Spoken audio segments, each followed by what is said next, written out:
देखिए, हम लोग बात किए थे करंट डेंसिटी की और करंट की।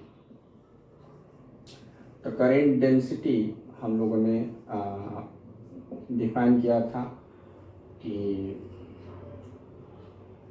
J equals to I by A होता है जब करंट कांस्टेंट हो।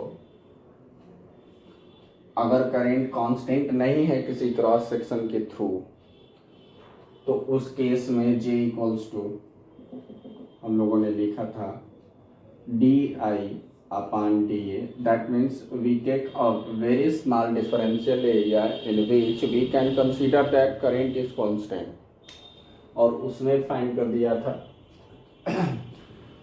फाइनली हम लोग ये डिस्कस किए थे कि अगर क्रॉस सेक्शनल एरिया के परपेंडिकुलर डायरेक्शन में करंट नहीं है तो जे का हम लोगों ने फार्मूला लिखा था, लेकिन करंट अगर कांस्टेंट हो तो उस केस में I by A cos theta इसके analogous, where A cos theta is projection of the area vector in perpendicular direction of current vector, current नहीं, direction of flow of current के direction of flow of current के perpendicular direction में उस area का projection, जिसके through हम क्या calculate करना चाह रहे हैं, जिसके किसी पॉइंट पर हम करंट डेंसिटी फाइंड करना चाह रहे हैं। जरा देखिए, हमने ये कहा था कि करंट डेंसिटी, और इसके केस में हमने कहा था कि डी आई अपान क्या हो जाएगा, डी ए कॉस थीटा। ठीक है, जब जो एरिया है वो टिल्टेड है तब करंट ऐसे फ्लो कर रही है और direction of flow of current और एरिया वेक्टर के बीच में थीटा एंगल है तब। बाकी ये वेरिएबल के केस में और ये कांस्टेंट करंट के केस में करंट डेंसिटी को हम लोगों ने वेक्टर लिखा था और करंट को in terms of current density हमने डिफाइन भी किया था कि डी आई क्या होगा, यहीं से आपको मिल जाएगा J into D A cos theta. और यहाँ से हम लोगों ने आई लिख लिया था, इंटीग्रल डी आई होगा, दैट इज इंटीग्रल, इसको जे डॉट ए लिख सकते हैं, जे डॉट डी ए, इसको हम लोगों ने जे डॉट डी ए लिख दिया था वेक्टर फॉर्म में, क्योंकि वेक्टर होता है ये। तो जे डॉट डी ए अगर कैलकुलेट कर लें किसी भी सरफेस पर और उसको इंटीग्रेट कर दे पूरे सरफेस पर, तो टोटल करंट हमें क्या होगी, मिल जाएगी। इस करंट डेंसिटी, ये तो मैंने कहा था कि ये वेक्टर क्वांटिटी है, इसकी यूनिट क्या हो जाएगी, एम्पियर पर मीटर स्क्वायर। ठीक है, तो ये बात हम लोग कर चुके थे पिछले वीडियो में। अब हम बात करेंगे कि ये तो बात हो गई कि करंट होती है, करंट डेंसिटी होता है, और करंट डेंसिटी और करंट में ये रिलेशन होता है, एक न्यूमेरिकल प्रॉब्लम भी कर लिए। लेकिन करंट फ्लो कैसे करती है, उसके लिए एटॉमिक थियरी है। For explanation of flow of current through a conductor and the current in terms of different properties of conductor, तो सिंपली उसका सोर्स क्या होता है करंट का, चार्ज, और चार्ज किस में होता है, इलेक्ट्रॉन में और प्रोटॉन में। तो रियली जो क्रिस्टलाइन स्ट्रक्चर बन रहा है किसी भी कंडक्टर का, अगर हम मेटालिक कंडक्टर कहें तो मेटल में जो करंट कैरियर्स होंगे वो क्या होते हैं, फ्री इलेक्ट्रॉन्स। सोल्यूशन में क्या होते हैं, सोल्यूशन में हो जाएंगे पॉजिटिव एंड नेगेटिव आयन, मतलब इलेक्ट्रोलिटिक सोल्यूशन। उसी तरीके से एक मटेरियल होता है सेमीकंडक्टर, तो सेमीकंडक्टर्स में करंट कैरियर्स हम लोग पढ़ेंगे कि उसमें दो तरह के करंट कैरियर्स होते हैं, एक इलेक्ट्रॉन होता है और एक होल्स होते हैं, वाइट्स। तो ये चीज़ें हम लोग सेमीकंडक्टर एंड सेमीकंडक्टर डिवाइसेस में डिस्कस करेंगे, थोड़ा सा यहाँ भी डिस्कस करेंगे, लेकिन how the resistivity and current flow inside semiconductor and semiconductor device will be discussed in last chapter, semiconductor and semiconductor devices। तो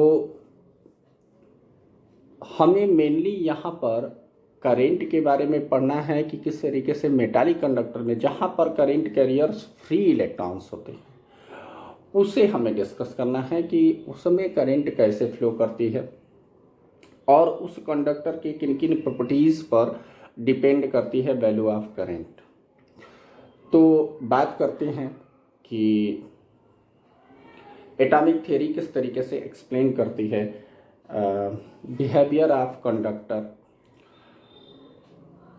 when it is connected to a source, how electrons are moving inside conductor, what is their velocity really. क्या वो जैसे हम switch on करते हैं तुरंत light जल जाती है, तो क्या इलेक्ट्रॉन इतनी स्पीड से मूव करते हैं कि चारों तरफ के इलेक्ट्रॉन मूव करने लगते हैं? क्या उनकी स्पीड होती है, एवरेज स्पीड क्या होती है? ये चीज़ें फाइंड करना इस थियरी के अंतर्गत हम सीखेंगे। तो जिस स्पीड से मूव करता है उस स्पीड को हम कहते हैं एवरेज स्पीड को डायरेक्ट वेलोसिटी।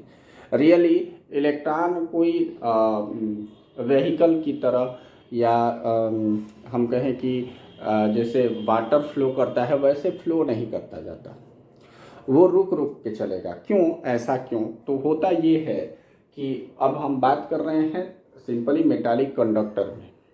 जैसे क्रिस्टल फॉर्म होता है तो उसमें जो एटम्स होते हैं, एटम्स के बाहर आप जानते हो कि positively charge proton are not flowing through the conductor. केवल इलेक्ट्रॉन जो होते हैं आउटर मोस्ट ऑर्बिट में, वो आउटर मोस्ट ऑर्बिट के जो कुछ इलेक्ट्रॉन्स होते हैं जो कि वैलेंस इलेक्ट्रॉन होते हैं, वो इम्पार्ट करते हैं इन कॉम्बिनेशन, केमिकल कॉम्बिनेशन या बॉन्ड फॉर्मेशन में, जो कि शेयर हो जाते हैं। तो वो वैलेंस इलेक्ट्रॉन होते हैं। लेकिन कुछ इलेक्ट्रॉन होते हैं जो कि फ्री हो जाते हैं ड्यू टू थर्मल एजिटेशन। उनका एनर्जी लेवल हाई होता है और बाहर से थर्मल एनर्जी एब्जॉर्व करके वो फोर्स ऑफ अट्रैक्शन जो न्यूक्लियस का होता है उसको ओवरकम कर जाते हैं। वो उस एटम के ऑर्बिट से या एटम के पकड़ से आप कहो कि बाहर हो जाते हैं। That's why they are called free electrons. और वो freely inside core in between gap between two atoms आराम से मूव कर सकते हैं। तो ड्यू टू थर्मल एजिटेशन जो एनर्जी वो गेन करते हैं वो काइनेटिक एनर्जी के फॉर्म में उनमें दिखाई देती है। वो जिगजैग डायरेक्शन में मोशन करते हैं। तो inside core of a metal और conductor having free electrons as current carrier, जो इलेक्ट्रॉन्स होते हैं due to thermal agitation zigzag motion करते रहते हैं। ये एटॉमिक थ्योरी कहती है कि ये जो इलेक्ट्रॉन्स होते हैं वो जिगजैग मोशन करते रहते हैं इस तरीके से अनट्रैक्ड। तो during this zigzag motion there should be a current inside conductor because the electrons are moving inside conductor, that's why charge is moving inside conductor। अगर इलेक्ट्रॉन मूव कर रहे हैं जिगजैग डायरेक्शन में, इलेक्ट्रॉन पर चार्ज है और charge electron move कर रहा है तो चार्ज मूव कर रहा होगा। तो इस वजह से इनसाइड कंडक्टर एक करंट फ्लो करना चाहिए, लेकिन नहीं, ऐसा इसलिए नहीं कि जब इलेक्ट्रॉन मूव करता है, ये मैं जो ब्रेकिंग पॉइंट दिखा रहा हूँ कि अलग अलग डायरेक्शन में जा रहे हैं, during their zigzag motion electrons collides with positively charge ion. जहाँ से निकलेंगे जिस एटम से इलेक्ट्रॉन, वहाँ पर क्या बचेगा? Positively charge ion. उस आयन से कोलाइड करते हैं प्लस दूसरे फ्री इलेक्ट्रॉन से कोलाइड करेंगे। तो उस आयन से कोलिजन करते हैं, दूसरे फ्री इलेक्ट्रॉन से कोलिजन करते हैं during there free motion, zigzag motion. That's why कुछ दूर एक डायरेक्शन में चलने के बाद कोलाइड करके उनकी वेलोसिटी क्या हो जाती है? जीरो, मतलब अपनी एनर्जी खो देते हैं। उनकी वेलोसिटी जीरो हो जाएगी और पुनः किसी पर्टिकुलर डायरेक्शन में वो एक्सेलरेट होंगे। ठीक है, फिर एनर्जी एब्जॉर्ब किया, फिर दूसरे डायरेक्शन में वो एक्सेलरेट हुआ, फिर कोलाइड किया, फिर तीसरे डायरेक्शन में वो क्या किया? एक्सेलरेट हुआ। तो ये प्रोसेस होता है इलेक्ट्रॉन का, इस तरीके का मोशन होता है inside core when the conductor is not connected to any source. तो ये हर एक इलेक्ट्रॉन की कहानी है, जो भी फ्री इलेक्ट्रॉन्स है उन सब की कहानी है। तो जाहिर सी बात है, अगर मान लो किसी कंडक्टर को हम हाथ में दे दें, आप कोई भी कोई वायर है जो कि इंसुलेटेड नहीं है, आपको हाथ में दे दें तो क्या आपको करंट लगती है? नहीं। आप कोई भी अगर मेटालिक कंडक्टर फ्री है जिससे कोई सोर्स कनेक्टेड नहीं है, अगर हाथ में दिया जाए तो आपको करंट नहीं लगेगी। तो आप ये कहेंगे कि जाहिर सी बात है इस मोशन के कारण, इस मोशन जो zigzag motion thermal due to thermal agitation जो मोशन हो रहा है इलेक्ट्रॉन में, इस मोशन के कारण कोई करंट नहीं फ्लो कर रही है। दैट मीन्स इसका जो रिजल्टेंट है, मतलब नेट मोशन ऑफ इलेक्ट्रॉन क्या है? जीरो। अगर मोशन करता तो चार्ज मोशन करेगा तो करंट फ्लो होगी तो आपको शॉक लगता, करंट लगती, लेकिन नहीं लगता है। इसका मतलब कि कोई करंट नहीं फ्लो करती है due to this random motion of electron when conductor is not connected to a source. अब जरा देखो, हम ये कहते हैं कि जैसे किसी भी कंडक्टर में कोई इलेक्ट्रॉन, ये प्रोबेबिलिटी का मैटर है कि कोई इलेक्ट्रॉन इधर अगर मूव कर रहा है किसी इंस्टेंट पर, तो इसके करस्पॉन्डिंग कोई ना कोई इलेक्ट्रॉन इधर मूव कर रहा होगा। तो net charge flow through any cross section इस टाइम ड्यूरेशन में, जितने देर में ये नेक्स्ट कोलिजन करेंगे, इसका एवरेज टाइम इंटरवल होता है। तो इस टाइम इंटरवल में इस क्रॉस सेक्शन के थ्रू नेट चार्ज फ्लो क्या होगा? जीरो। इस वजह से net current due to the motion due to thermal agitation of electron is equals to क्या होगा? जीरो। मतलब current flowing through the conductor when it is not connected to external source is zero even electrons are moving inside core rapidly and by this way zigzag motion। ये random motion करते रहते हैं लेकिन current कोई नहीं flow करेगी। तो अगर हम ये कहें कि during motion the average speed और speed of different electrons when there are n free electrons inside core of metallic atom or the conductor having carriers as free electron, अगर u1 u2 dash dash un velocity है इनकी और n electron है, तो on average उनकी velocity क्या होगी? u1 plus u2 plus un upon n। इसको हम क्या लिख सकते हैं? जीरो। ऐसा क्यों भाई? इनका नेट मोशन क्या होगा? नेट मोशन जीरो होगा तभी तो कोई करंट नहीं फ्लो कर रही है। तो इस कॉन्सेप्ट से हम क्या कहेंगे कि इनकी एवरेज थर्मल वेलोसिटी क्या होगी? Zero. That's why no current is flowing through a conductor without connecting any source. लेकिन जो ही हम किसी सोर्स से कनेक्ट करते हैं, जब कंडक्टर को जिसमें कि चार्ज कैरियर इलेक्ट्रॉन है, जब उनको हम कनेक्ट करते हैं किसी एक्सटर्नल सोर्स से, पोटेंशियल डिफरेंस जनरेट होगा,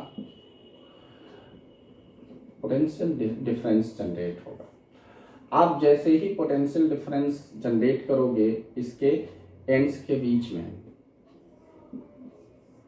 bye connecting battery or cell, जो भी आपके पास सोर्स है, तो इसको पॉजिटिव टर्म में ये हायर पोटेंशियल पर, ये लोअर पोटेंशियल पर, ये जो इलेक्ट्रॉन्स होंगे ये अपना ड्यू टू थर्मल एजिटेशन, क्या थर्मल एजिटेशन के कारण जो रैंडम मोशन कर रहे थे वो बंद हो जाएगा? नहीं, वो होता रहेगा। लेकिन यहाँ पर due to the potential difference electron पर नेगेटिव चार्ज होता है। तो जाहिर सी बात है जब पोटेंशियल डिफरेंस जनरेट होगा तो यहाँ पर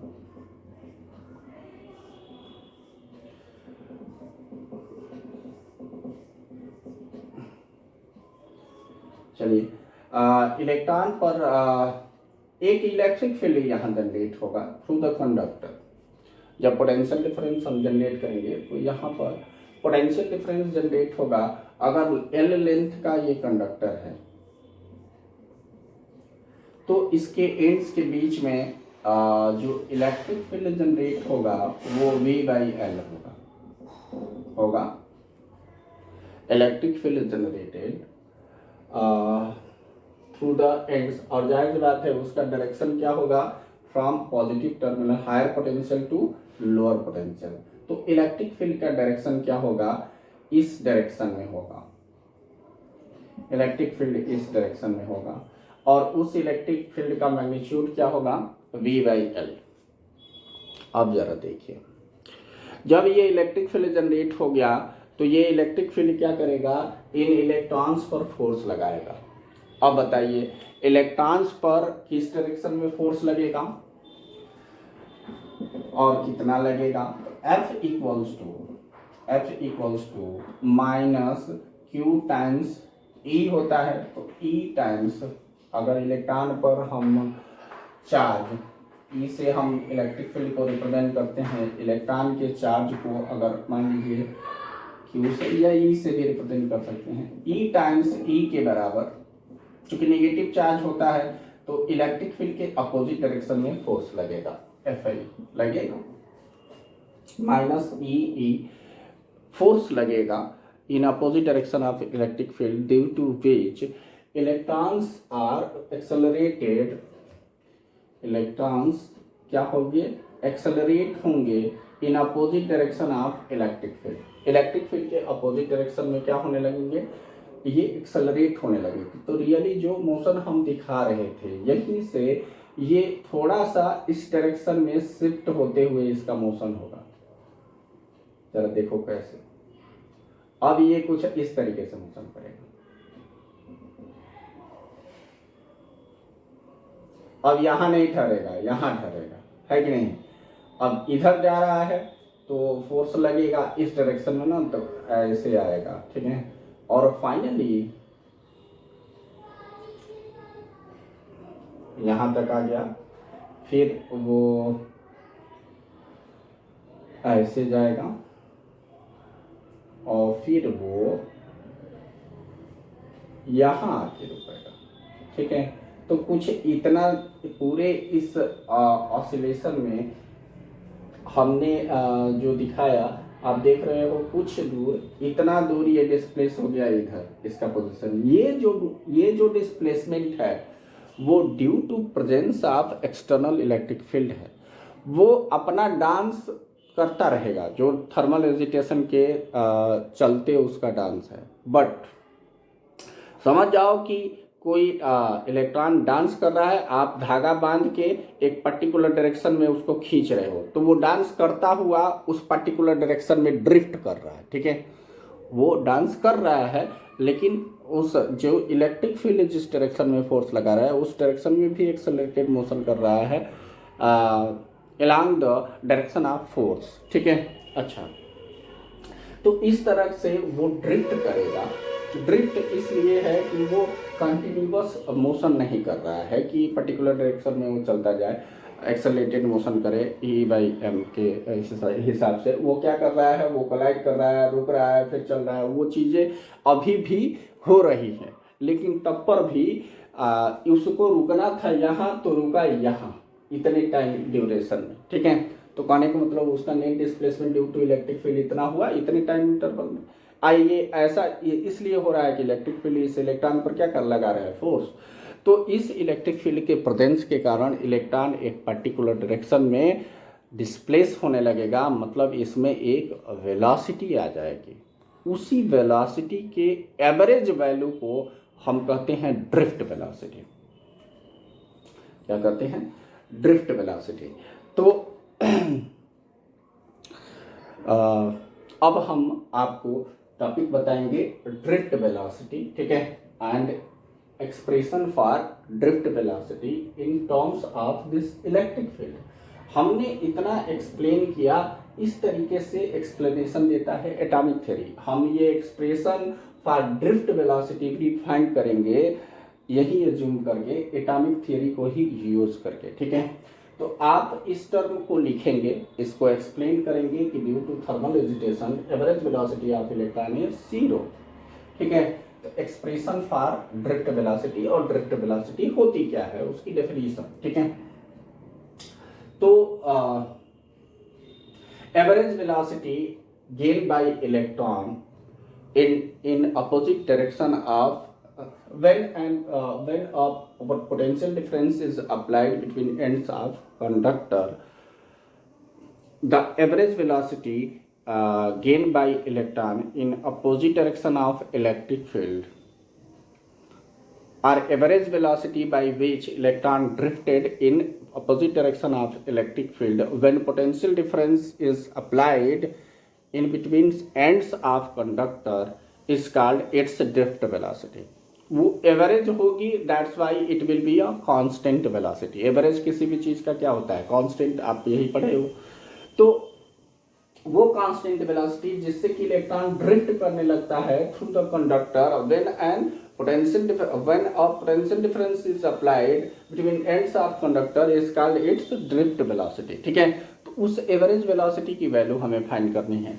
तो जरा देखिए, हम अब आपको बता रहे हैं, आप चाहें तो ड्रिफ्ट वेलोसिटी का डेरिवेशन, एक्सप्रेशन का डेरिवेशन अगर करना है तो ये चीजें आप न लिखिए, आप डायरेक्ट क्या कहेंगे, बस ड्यू टू थर्मल एजिटेशन वो जिगजैग मोशन करते रहते हैं और उनकी due to thermal agitation average velocity क्या होती है? 0. ये उसके बाद when potential difference is applied, ये आप लिखेंगे कि पोटेंशियल डिफरेंस जब हम अप्लाई करेंगे तो इलेक्ट्रिक फील्ड कितना होगा? V/L, और फोर्स कितना लगेगा? इतना. ठीक. इसके बाद आप क्या लिखोगे? ड्रिफ्ट वेलोसिटी की डेफिनेशन जो कि मैंने बताया. उसके बाद आप एक्सप्लेन करोगे कि कितनी वेलोसिटी वो गेन कर लेगा. अगर फर्स्ट इलेक्ट्रॉन की हम बात करें तो उसकी वेलोसिटी क्या थी? उसकी वेलोसिटी थी u1. ठीक है. एक बात और, जो एवरेज टाइम इंटरवल, एक और डेफिनेशन है यहाँ, रिलैक्सेशन टाइम. वो क्या होता है? रिलैक्सेशन टाइम क्या होता है? जब वो जिगजैग मोशन करता रहता है इलेक्ट्रॉन, तो 2 कॉन्सिक्यूटिव कोलिजन के बीच में जो टाइम इंटरवल होता है, average time interval in 2 consecutive collision of an electron is called its relaxation time और रिलैक्सेशन पीरियड. ठीक है. उसको एक टर्म दिया जाता है रिलैक्सेशन पीरियड. तो कहने का मतलब ये जितने टाइम में वो चलता है, फिर रिलैक्स हो जाता है, फिर चलता है, फिर रिलैक्स हो जाता है, दैट इज रिलैक्सेशन पीरियड. ठीक है. तो जो एवरेज रिलैक्सेशन हर एक इलेक्ट्रॉन के लिए अपना अपना होगा, जैसा कि मैंने हर एक इलेक्ट्रॉन के लिए अपना अपनी एक उनके जो वेलोसिटी वो गेन कर रहे हैं उसका एवरेज हमने फाइंड कर दिया है. अब सारे इलेक्ट्रॉन का जो एवरेज आया है उसका एवरेज क्या है? 0. ठीक है. अब देखिए, हम कहने जा रहे हैं कि अगर पहले इलेक्ट्रॉन की speed before applying any potential difference अगर u1 थी, तो जब हम इलेक्ट्रिक फील्ड अप्लाई कर देंगे, हम इसको वेक्टर फॉर्म में ही ले लें. ठीक है. तो अगर हम कहें कि u1 वेलोसिटी से वो चल रहा था. ठीक है. अब हमने क्या कर दिया? एक इलेक्ट्रिक फील्ड यहाँ जनरेट कर दिया by applying potential difference between ends of conductor. तब फोर्स इतना लग रहा है तो एक्सेलरेशन उसका कितना होगा? Acceleration equals to Fi by क्या हो जाएगा? Mass of electron. ये m क्या है? Mass of electron. तो Fi कितना है? माइनस Ee बाई कितना हो जाएगा? m. ये एक्सेलरेशन हो जाएगा. अब जरा बताइए, अगर हम पहले इलेक्ट्रॉन के द्वारा फर्स्ट कोलिजन में अगर एक कोलिजन की बात करें, एक रिलैक्सेशन पीरियड की बात करें, उसके टाउ 1. ठीक है. उसको टाउ से रिप्रेजेंट किया जाता है रिलैक्सेशन पीरियड को. तो टाउ 1 अगर रिलैक्सेशन पीरियड है फर्स्ट इलेक्ट्रॉन के लिए, जिसकी वेलोसिटी क्या है? इनिशियल वेलोसिटी u1, और एक्सेलरेशन कितना होगा? यही Ee बाई m, क्योंकि उस इलेक्ट्रॉन पर भी उतना ही फोर्स लगेगा जितना कि बाकी इलेक्ट्रॉन्स पर. तो उसके लिए अगर हम वेलोसिटी फाइंड करना चाहें v1, तो वो कितना आएगा? u1 minus Ee by m into tau 1. यही ना, v equals to u minus AT लगेगा। ऐसे ही इसकी वेलोसिटी कितनी हो जाएगी दूसरे वाले इलेक्ट्रॉन की, u2 माइनस EE/m टाउ 2। ऐसे ही nth का कितना हो जाएगा, un minus EE/m tau n। तो एवरेज फाइनल वेलोसिटी अगर सारे इलेक्ट्रॉन का हमें फाइंड करना होगा, average velocity gain due to the presence of electric field inside conductor due to the potential difference between ends of conductor, तो आप कैसे फाइंड करोगे, तो आप फाइंड करोगे सबको ऐड करके, जैसे यहाँ फाइंड किया। तो एवरेज अगर फाइंड करना चाहो, वही एवरेज वेलोसिटी क्या होती है, ड्रिफ्ट वेलोसिटी, है कि नहीं। तो ड्रिफ्ट वेलोसिटी इक्वल्स टू क्या हो जाएगा, v1 plus v2 plus dash dash vn अपान n। तो n से आपको डिवाइड कर देना है इन सबको ऐड करके। तो आप क्या करो, यहाँ v1 से vn तक लिखो इनका एक्सप्रेशन। तो जरा देखो, स्मार्टली थोड़ा लिखेंगे, स्पेस कम है। अगर ऐड करेंगे इनको तो u1 plus u2 plus un upon n आएगा। इसको ऐड करेंगे इन सबको, इस टर्म को, इस टर्म को, इस टर्म को, तो आएगा u1 plus u2 plus un/n। तो v drift equals to u1 plus u2 plus dash dash un upon n। अलग अलग ब्रेक कर दे रहा हूँ, ये माइनस में रहेगा सब, तो u1 u2 u3 सब ऐड होगा। अब माइनस यहाँ कॉमन ले लिया, माइनस क्या, माइनस EE/m, ये कॉमन हो जाएगा। तो आएगा क्या बाद में, tau 1 plus tau 2 plus dash dash tau n अपान n। अब इस चीज को हम एवरेज रिलैक्सेशन पीरियड कहेंगे, ठीक है, average relaxation period for whole electron, ठीक है, सारे इलेक्ट्रॉन के लिए। तो v ड्रिफ्ट इक्वल्स टू क्या हो जाएगा, फॉर ऑल इलेक्ट्रॉन, वो एवरेज रिलैक्सेशन पीरियड हो जाएगा। तो ड्रिफ्ट वेलोसिटी क्या आ जाएगा। अच्छा ये बताओ, u1, इस इक्वेशन से यहाँ पर हमने क्या लिखा है, u1 plus u2 plus un/n equals to 0, तो ये तो 0 हो गया। अब माइनस EE/m ऐसे कॉमन होगा, ये हो गया टाउ एवरेज, ठीक है, इसी को हम टाउ लिख लेते हैं और यही एक्सप्रेशन हो जाता है ड्रिफ्ट वेलोसिटी के लिए। तो v ड्रिफ्ट इक्वल्स टू क्या हो जाएगा, v drift equals to minus EE/m into tau. ये वेक्टर फॉर्म में है, तो ये tau really average relaxation period for electrons है, फ्री इलेक्ट्रॉन्स है, और ये ड्रिफ्ट वेलोसिटी है वेक्टर फॉर्म में, ठीक है। तो वेक्टर फॉर्म में जब भी लिखेंगे तो इलेक्ट्रिक फील्ड को वेक्टर फॉर्म में लिखेंगे। Drift velocity of electron will be always, this negative sign represents that electrons will drifted in opposite direction of electric field, ठीक है। तो ये वेलोसिटी होती है इलेक्ट्रॉन की। अब हमको एग्जैक्टली याद नहीं है कि 3 कितने सेंटीमीटर पर सेकेंड में स्पीड होती है इलेक्ट्रॉन की। रियली हम स्विच ऑन करते हैं तो एक ही इलेक्ट्रॉन मूव नहीं करता है कि इस एंड का इलेक्ट्रॉन उस एंड जाता है, इलेक्ट्रॉन मूव करता है। लेकिन जो जैसे बल्ब तुरंत जलने का मतलब ये है कि जितने भी फ्री इलेक्ट्रॉन्स हैं अपने जगह से चलने लगते हैं। तो जो फिलामेंट होगा बल्ब का, उसके थ्रू भी पोटेंशियल डिफरेंस जनरेट होगा। वो जैसे ही स्विच ऑन करोगे वो भी चलने लगेगा, तुरंत बल्ब जल जाएगा। तो वो जो इफेक्ट होता है वो लाइट के स्पीड से, मतलब इलेक्ट्रिक फील्ड जनरेट होना चाहिए थ्रू आउट कंडक्टर। और वो जो इलेक्ट्रिक फील्ड जनरेट होगा वो रिस्पॉन्सिबल होता है for movement of electron from its position, or all free electrons. जो भी चार्ज होंगे अगर उसमें हम इलेक्ट्रिक फील्ड जनरेट किए तो सबके सब क्या होंगे, ड्रिफ्ट करने लगेंगे। तो इलेक्ट्रॉन्स होते हैं, फ्री इलेक्ट्रॉन्स मेटालिक कंडक्टर में, तो वो मूव करने लगते हैं, तुरंत बल्ब जल जाता है।